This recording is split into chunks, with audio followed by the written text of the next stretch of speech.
نماز میں صورتیں کس ترتیب سے پڑھیں؟ دیکھیں، آپ کو چاہیے کہ آپ نماز سیکھ لیں اور نماز میں صورتوں کی ترتیب بھی سیکھ لیں کہ جس طریقے سے نماز پڑھا جاتا ہے اس طریقے سے نماز پڑھیں، اپنی مرضی کے مطابق نہ پڑھیں۔ دیکھیں، نماز میں سورہ فاتحہ کے بعد صورتیں پڑھی جاتی ہیں۔ اگر کسی شخص نے سورہ لہب کے بعد سورہ فلق پڑھ لی، سورہ اخلاص درمیان میں چھوڑ دی، تو اس صورت میں نماز ہو جائے گی یا نہیں ہوگی؟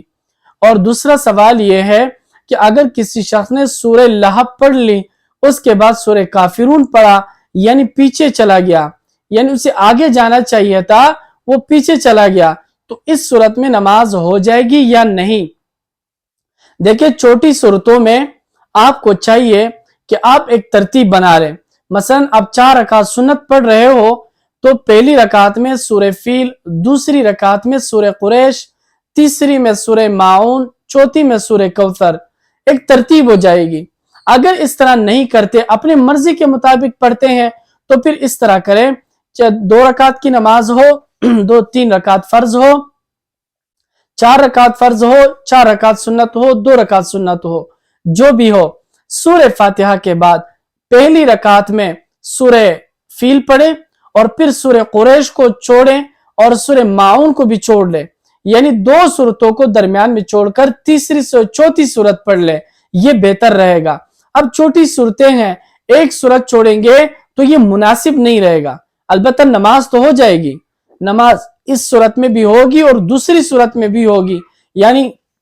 کسی شخص نے پہلی رکعت میں سورہ نصر پڑھ لیا، اذا جاء، اور دوسری رکعت میں سورہ کوثر پڑھ لیا، نماز تو ہو جائے گی، لیکن بہتر طریقہ یہ نہیں ہے۔ بہتر طریقہ یہ ہے کہ پہلی رکعت میں تھوڑی سی بڑی صورت ہو اور دوسری رکعت میں تھوڑی سی چھوٹی صورت ہو، تاکہ وہ ترتیب جو ہے برابر ہو جائے، اور پہلی رکعت میں چھوٹی صورتوں میں جو صورت پڑھی جائے، اس کے بعد 2 صورتیں چھوڑ کر چوتھی صورت شروع کر لے۔ یعنی مثال دیتا ہوں کہ سورہ کافرون آپ نے 2 رکعت سنت میں پہلی رکعت میں پڑھ لیا، اب دوسری میں سورہ نصر، تیسری میں سورہ لہب اور چوتھی میں سورہ اخلاص قل واللہ پڑھے۔ اگر 2 رکعت ہے تو پہلی میں سورہ کافرون اور دوسری میں یا تو قل واللہ پڑھ لے یا تو اذا جاء پڑھ لے، یہ بہتر طریقہ رہے گا۔ نماز تو دونوں صورتوں میں ہو جائے گا، لیکن بہتر نہیں رہے گا،